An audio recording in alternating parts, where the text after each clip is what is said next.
Yes, ma'am. Major Clemmons, I really, am concerned about all the break-ins and different things that we've been having, in the communities. I know about 3 years ago, someone kicked my front door in. And I really think we are gonna have to go back to, trying to help do some of this community policing and having, community watches and things like that again. Because people have gotten into the habit of, I'm just gonna mind my own business and close their doors, and then your neighbor's getting robbed. And it's happening in all neighborhoods. It's just not in one particular neighborhood. It's happening on Fairville Road, it's happening on Spring Street in Hammond, it's happening everywhere. So, I like to hear what you have to, say about. One thing I'll tell you about that is this. That is truly the New York, the New Jersey, the Philadelphia, the Maryland, the DC. That's the mentality. You don't bother me, I don't bother you. If your house is being broken into, that's your business. But when it happens to them, it's a different story. What we have to do is establish a partnership with law enforcement. As you know, we can't be everywhere, every place, every time. There are opportunities that we do have that we get breaks in cases and we're able to make arrests. That's why we need a strong community watch base in Richmond County.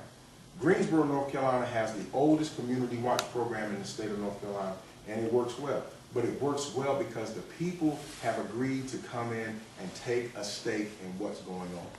If you're just sitting around waiting for law enforcement to come, or you're not being proactive in your community and doing the things that you need to do, hey, in community policing, here's what we call a good neighbor. We call that good neighbor a nosy neighbor.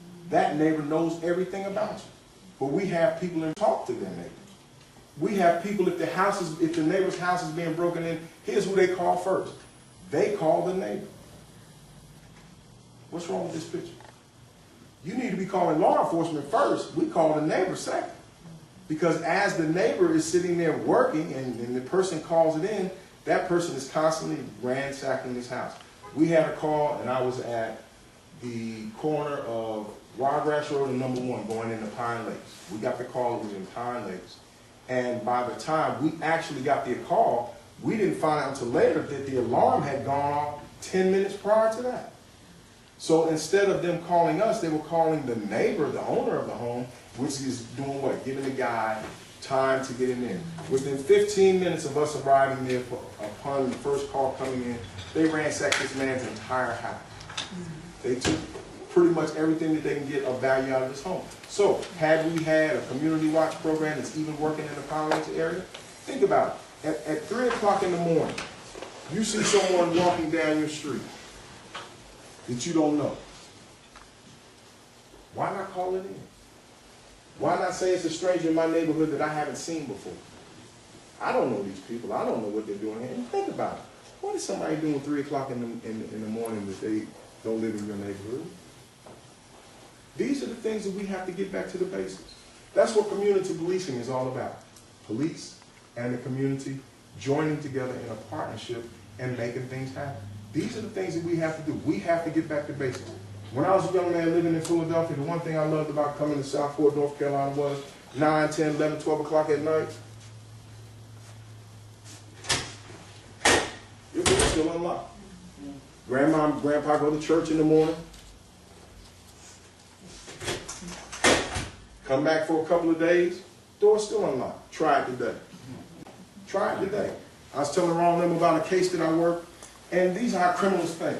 Guy breaks into one house over here in one area. He takes a VCR, remote control. He's going to the next house.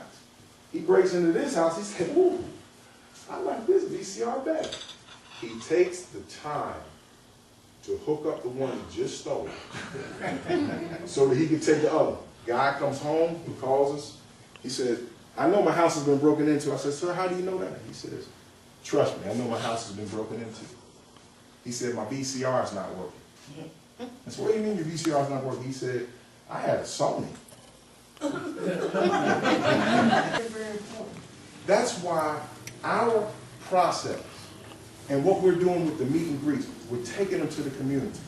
We want to hear what you have to say. We're not setting up some program and say, come and see us. We're coming to your neighborhood. The only thing we're doing is providing a building for you to come in and voice your concerns and talk to me and find out what I'm about what I'm trying to do for Richmond County, and how you can help me get to where I need to be. Because without your concerns and talking to me and telling me what's going on, we back to square one again. That's where we need to be. We need to talk, but the community is very, very important. Because without you, all we're doing is riding around, doing patrols. We're trying to be proactive, but we're only going to be reactive because we're only going to be able to come when you